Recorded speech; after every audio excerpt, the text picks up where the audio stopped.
ഹരേ കൃഷ്ണ. ഗുരുവായൂരിലെത്തുന്ന ഭക്തരെല്ലാം കിഴക്കേ നടയിലുള്ള മഞ്ജുളാൽ കണ്ടിട്ടുണ്ടാവുമല്ലേ? ഈ ആലിന് മഞ്ജുളാൽ എന്ന പേര് വന്നതിന് പിന്നിൽ ഭഗവാന്റെ പരമഭക്തയായ മഞ്ജുള എന്ന പെൺകുട്ടിയുടെ ഒരു കഥയുണ്ട്. ആ കഥ കേട്ടാലോ? നിഷ്കളങ്കയും പരമ ഗുരുവായൂരപ്പ ഭക്തയുമായിരുന്നു മഞ്ജുള എന്ന പെൺകുട്ടി. ദിവസവും കണ്ണന് ചാർത്താനുള്ള മാല കെട്ടി സമർപ്പിക്കുന്നത് മഞ്ജുളയ്ക്ക് പതിവായിരുന്നു. ഒരിക്കൽ അമ്മയോടൊപ്പം ദൂരയാത്ര കഴിഞ്ഞ് തിരിച്ച് വീട്ടിലേക്ക് മടങ്ങിയെത്തിയപ്പോൾ ഒരുപാട് വൈകിപ്പോയി. എന്നാലും കണ്ണന് ചാർത്താനുള്ള മാലയുമായി മഞ്ജുള ഓടി കണ്ണന്റെ തിരുനടയിലെത്തി. എന്നാൽ അതാ നട അടച്ചിരിക്കുന്നു. കണ്ണന് മാല ചാർത്താൻ പറ്റില്ലല്ലോ എന്നോർത്ത് മഞ്ജുളയ്ക്ക് ഒരുപാട് സങ്കടമായി. അന്നേരം ക്ഷേത്ര ദർശനം കഴിഞ്ഞ് മടങ്ങി വരികയായിരുന്ന ഗുരുവായൂരപ്പന്റെ മറ്റൊരു പരമഭക്തനായ പൂന്താനം മഞ്ജുളയെ കാണാനിടയായി. മഞ്ജുളയുടെ ദുഃഖത്തിന്റെ കാരണം അറിഞ്ഞ പൂന്താനം മഞ്ജുളയെ ഒരുപാട് ആശ്വസിപ്പിച്ചു.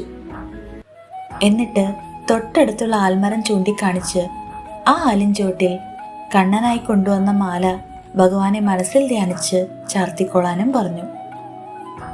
കണ്ണൻ അത് സ്വീകരിക്കുമെന്നുള്ള ഉറപ്പും മഞ്ജുളയ്ക്ക് നൽകി. ഏറെ വിഷമത്തോടെ എന്നാൽ ഭഗവാനെ മനസ്സിൽ ധ്യാനിച്ച് പൂന്താനം പറഞ്ഞതനുസരിച്ച് മഞ്ജുള ആ മാല ആ ആൽമരത്തിൽ ചാർത്തി. അത്ഭുതം എന്ന് പറയട്ടെ, പിറ്റേന്നും നിർമാല്യത്തിന് മേശാന്തി മാലകൾ അഴിച്ചെടുക്കുമ്പോൾ എത്ര മാറ്റിയിട്ടും ഒരു മാല മാത്രം വിഗ്രഹത്തിൽ അവശേഷിച്ചു. ഇതറിഞ്ഞ പൂന്താനം തലേന്ന് മഞ്ജുള ചാർത്തിയ മാലയെപ്പറ്റി തിരുമേനിയോട് വിവരിച്ചു. ആൽ ചുവട്ടിൽ നിന്ന് മാല എടുത്തു മാറ്റിയതോടെ വിഗ്രഹത്തിലെ മാലയും അഴിഞ്ഞു വീണു. മഞ്ജുള ചാർത്തിയ മാല ഭഗവാൻ സ്വീകരിച്ചു എന്ന് ഭക്തർക്ക് മനസ്സിലായി. ആലിന് മഞ്ജുളാൽ എന്ന പേരും ലഭിച്ചു.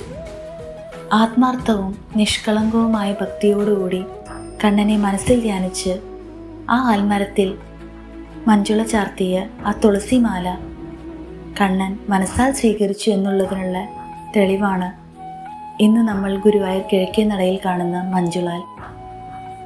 ശുദ്ധമായ മനസ്സിൽ ആത്മാർത്ഥമായ ഭക്തിയോടുകൂടി ഒരു തുളസിയില സമർപ്പിച്ചാൽ പോലും മറ്റെന്തിനേക്കാളും കണ്ണനത് ഏറെ പ്രിയപ്പെട്ടതാണ്. മഞ്ജുളയെപ്പോലെ നിഷ്കളങ്കമായ ഭക്തി നൽകി നമ്മളെ എല്ലാവരെയും കണ്ണൻ അനുഗ്രഹിക്കട്ടെ എന്ന് പ്രാർത്ഥിക്കുന്നു. ഓം നമോ ഭഗവതേ വാസുദേവായ.